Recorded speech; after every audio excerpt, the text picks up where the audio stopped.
Welcome to Bed Crime Stories podcast. I'm your host, T. Hello, my bed crimers. I hope you're all having a great day. It's Thursday. We are almost to Friday. Do me a favor, please like, share, and subscribe. And if you prefer creators who don't use foul language every other word, you might want to consider a membership. I don't know if you guys have heard of the immediate release that AtNight Private Intelligence released yesterday.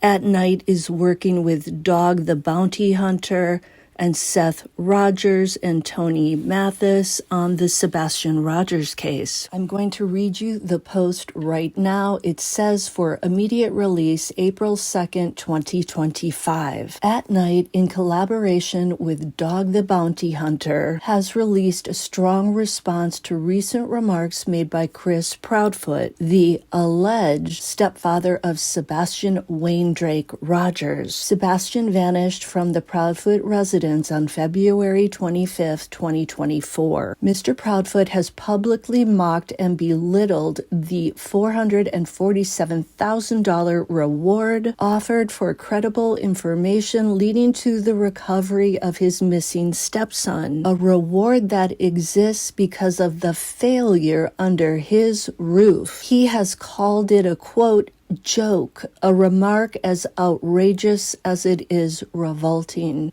Let it be crystal clear, this reward is real, active, and growing. Backed by Dog the Bounty Hunter Chapman, AtNight, and an expanding coalition of American citizens desperate to find a child who disappeared on Proudfoot's watch. For a man who has done nothing to advance the search, Mr. Proudfoot has had no hesitation in undermining those who have given everything to it. He and his wife, Katie Proudfoot, have refused help, rejected direct offers from Dog the Bounty Hunter, lied about their cooperation, and aligned themselves with YouTube disruptors and conspiracy profiteers rather than true investigators, volunteers, or the public. Now they insult the very people searching for their son. AtNight is actively exploring civil legal options against Mr. and Mrs. Proudfoot for their defamatory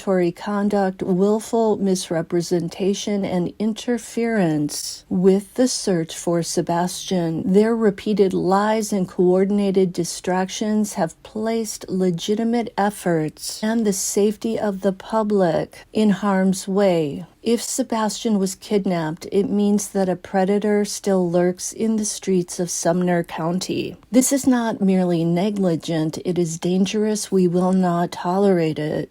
If the Proudfoots are incapable of supporting this effort, the least they can do is refrain from spreading misinformation. End quote. Pretty strong words there. They make very good points. If there is a predator still lurking in Sumner County, everybody in that county should want to find Sebastian and want to find the predator who may have taken him. I also love the way they sort of mocked Chris Proudfoot by using the language, let it be crystal clear. The reason people are mocking Chris is because of the things he says, the fact that he spends more time on YouTube panels, on channels who align themselves with the Proudfoots, who, let's be honest, are not searching for Sebastian, at least that we can see. And one thing that I've noticed is that Chris Proudfoot gets very angry at family members who dare to come out and talk about his wife's mother, the RSO. He gets absolutely livid, furious. He turns up on these panels and he unleashes his fury. It is very clear that he has anger management issues, and they say that below anger is sadness. So what is wrong with Chris Proudfoot? What happened to him? But beyond that, what I want to know is, if they really don't know what happened to Sebastian, why isn't Chris furious at whoever took Sebastian? He shows all this emotion when some of Katie's relatives turn up on panels, but we haven't seen any of that emotion when it comes to him discussing Sebastian's disappearance. Instead, what we see is a lighthearted mood, laughter, smiles, little mocking insults about Sebastian. To me, that is very strong circumstantial evidence that Chris Proudfoot either couldn't stand Sebastian, viewed him as a joke, or he knows, allegedly, what happened to Sebastian. Why isn't he angry about Sebastian being missing? Why isn't he showing up to scream about that, to yell at people about that, to complain,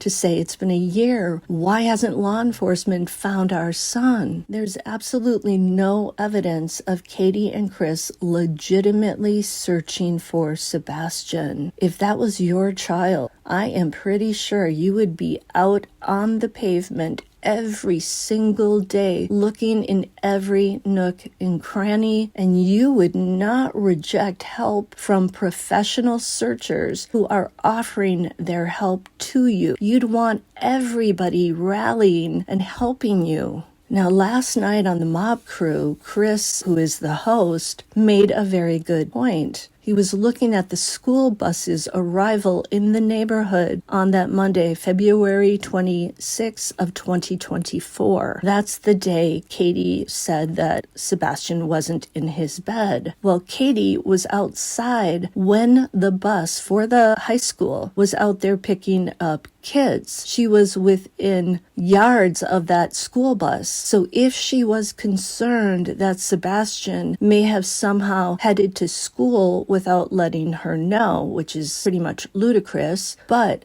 why wouldn't she have run up to the school bus, tapped on the door, or banged on the door rather, to see if Sebastian was in the school bus? She did not do that. And to me, that's yet another sign that she knew Sebastian hadn't tried to walk to school.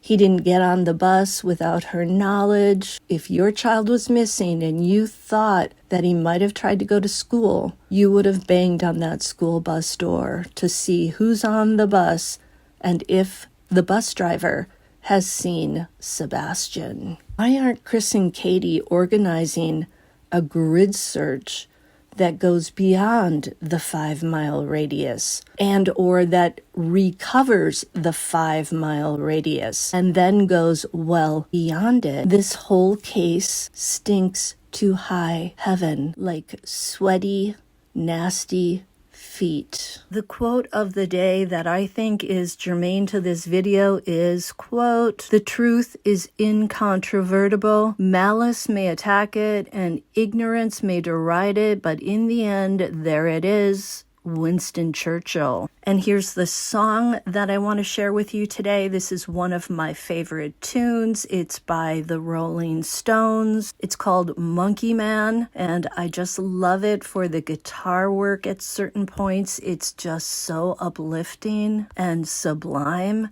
And it takes me right back to the scene in the movie Goodfellas, which if you haven't seen that, you should check it out. Now write down the song Monkey Man, include it with all the other songs that I've mentioned this week when you reply to my Friday post, where I often wish you a happy weekend. And if you've got all the songs right for the week, I will enter your name in a raffle for DNA test from Ancestry.com. I will then ask you for your address if you are the person whose name is pulled out of a hat by my husband. Like, share, subscribe, and please consider a membership. I have 3 levels now.